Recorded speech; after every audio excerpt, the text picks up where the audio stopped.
So, welcome Anshula ji. And Hello. how was your experience with us?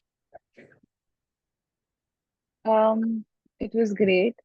Hmm. And to tell you very honestly, up till very recently, I was thinking कि, maybe, I am not really healing. Maybe I am going to take a lot of time. Maybe Hmm. this is because the change that I saw was so subtle, and Hmm. it was at such a level कि, even identifying big changes are not what you see. You see things at a very molecular level. Hmm. The kind of peace that I feel from within at every situation is different now. Hmm. How I'm dealing with conflict. I was very bad at with conflicts. Hmm. So now I feel after every conflict, I'm very stable. I am at peace. Hmm. And that is actually what healing means and what I needed. Hmm. So it's and even my perception of healing is it's not something drastic. I say So, no, mountains are going to come up, and it's not going to be a big dramatic scene. Everything that hmm. is all in your head, Hmm. but things changing at a very molecular level. You slowly realizing that, oh, this is how I used to be. This is how I used to feel, and Hmm. this is the change. So, out of curiosity, I just want to know, like, what was your perception of healing?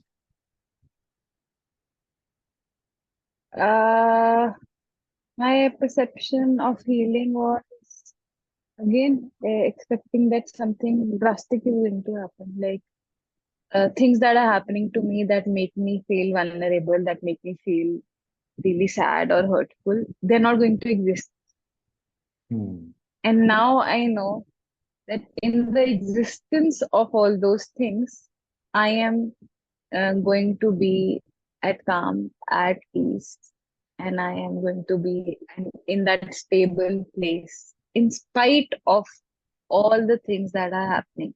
So the things will remain the same, the Hmm. circumstances will remain the same, but it's you who is going to uh, behave differently, or feel in a way that it's not going to bother you like it used to. Hmm. So this is And, healing, and this is what my takeaway from all these hmm. sessions. That And one aspect of it, it's like the seasons will come and go. Like, you have to go through winter, you have to go through summer. So it's definitely. not that like winter and summer will stop happening in your life. It is you will be at ease with summer and with winter as well. Right? And the second aspect of it is, as you can see, that as we start to change from within, you start to observe that your surroundings also start to change. Definitely.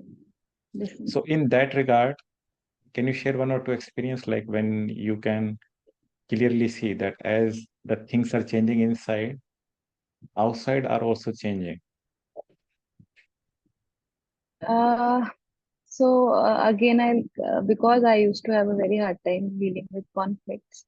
Hmm. So now I feel the more authentic I am in explaining myself and dealing with any conflicting situation, Hmm. the response that I'm getting is also that stable, that calm, and that the peacefulness is there in that whole situation, which Hmm. used to be a chaos earlier, and Hmm. chaos throughout, before it is happening, while it is happening, and after effect.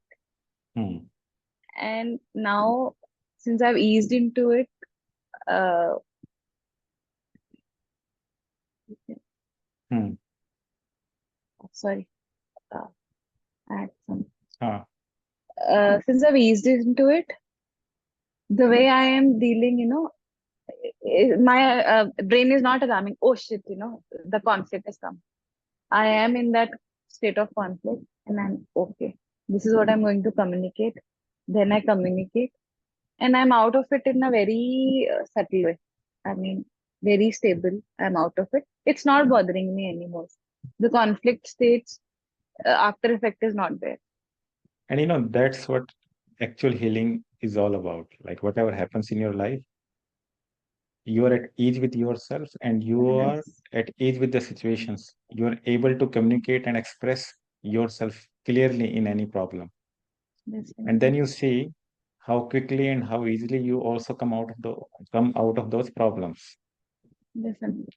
right? So And what about your palpitations? Like you used to have, your heartbeats in some situations, like you're feeling a little scared. So what improvements did you see in that? I've seen uh, after any or every conversation that I'm having, Hmm. so that after effect that, oh my God, what is this person going to think? Why did he say so? What is my saying going to have an effect on it? That has gone. I mean, that overthinking has gone.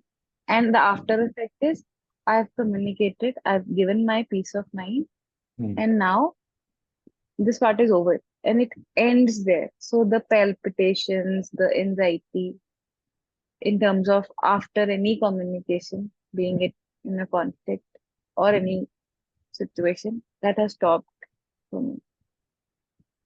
Okay, what did you learn about our inner belief systems and the connection of our inner belief systems with how our mind perceive things? So again, that what is within, whatever it is that we are deeply rooted to, that we're thinking that this is what I'm deserving or of, or this is what I we strongly believe that happens with me always. So we Hmm. stick to it, and that is the kind of situations that comes around, is what I've observed. And if you're in touch with the omnipresence, then you can obviously see the change in the flow also. So what is from the belief system is what I've learned is whatever it is. Your mic is muted. Yeah. Of Mic, your mic. reality. Uh, Sorry, can you say it Sorry. again? Your mic was muted. Yeah. Yeah. Yeah. So, what with belief system, I realized that whatever is deep rooted inside you, whatever it is that you strongly believe, is going to shape into your reality also. And you have also seen how it shapes because our mind picks up on the things. Our mind gives significance to the things that match with our inner belief system, Yes. and it skips all those things that go against it. For Yes. Very example, if conveniently. very conveniently, for example, if our belief system is like, nobody likes me. Like, for example, if our belief system is nobody likes to talk to me. Okay? So what will happen? Our mind will skip all those situations that clearly the other person was enjoying having conversation with us. And it will remember one or two incidents where we could clearly see that other person was getting bored while We talking are to us. selectively picking on the Taking, negatives, the thought process which we believe strongly, and hmm. very conveniently forgetting the other incidents and the other examples, situations that we are getting, which says otherwise. And it is happening with most of the people. They used to think that if I solve this problem, I will be happy, right? And what happens? They solve that problem, and still you find them, they're talking about new problems. Their mind is giving them continuous justifications, continuous excuses that why they cannot remain happy, even though their problems is getting solved. Many people are like they are in good health.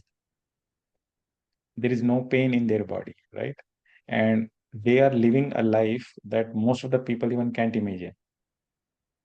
But if their mind is fixated on problems, you will find even those people talking mostly about their problems, that how problematic is their life.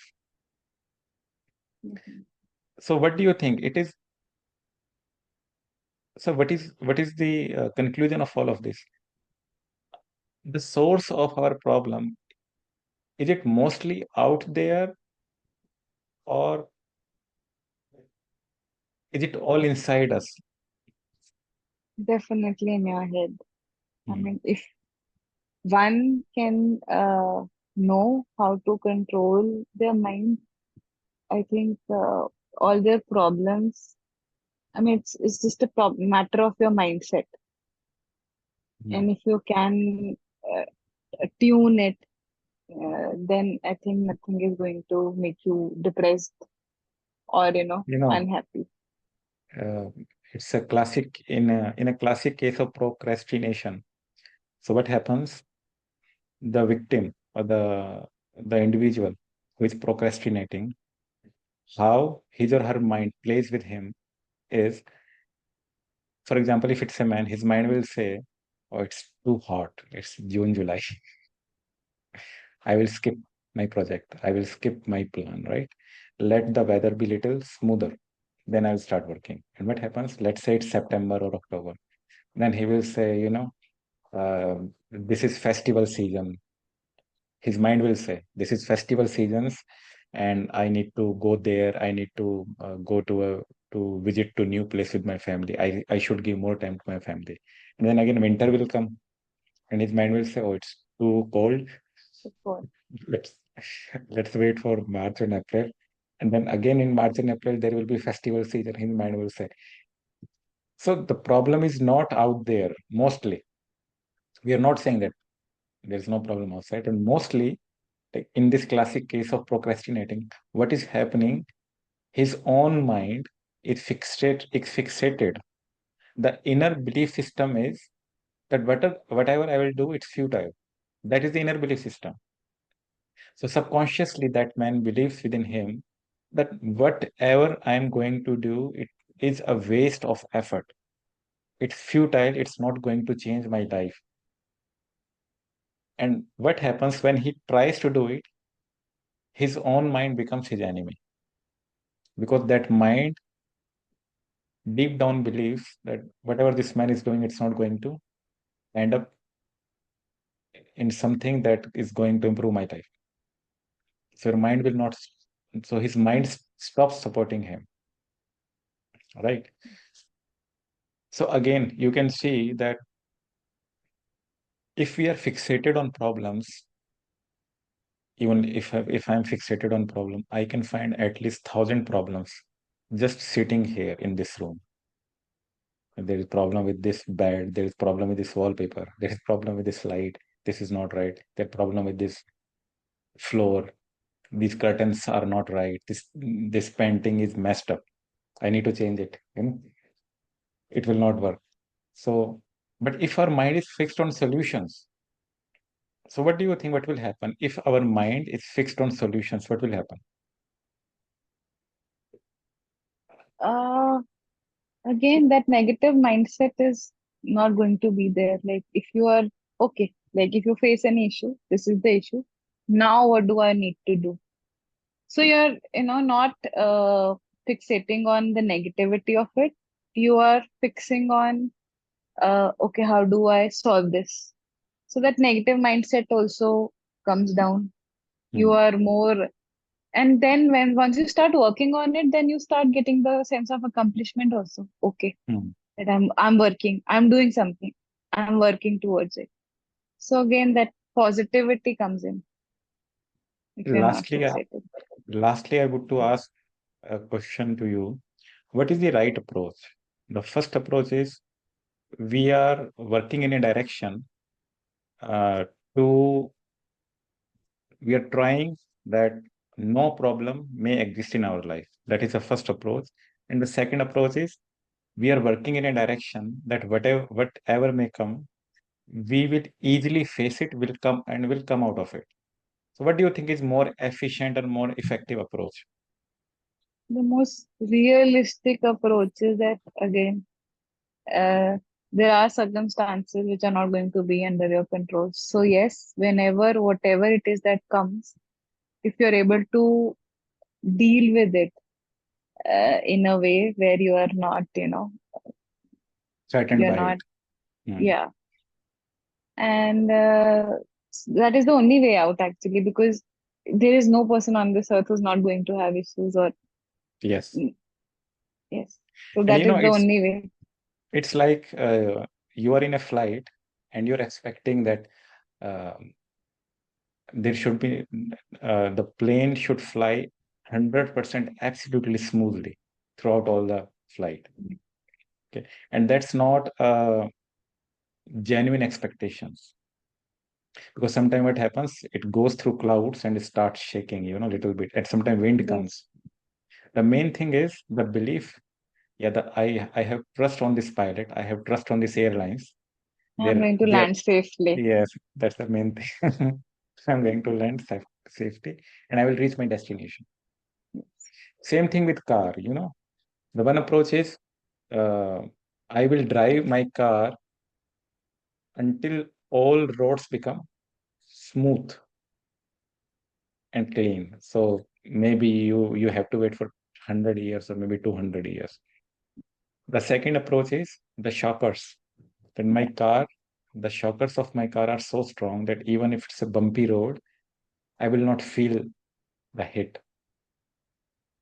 Like, metro train, bullet train. We don't even know if it's running, right?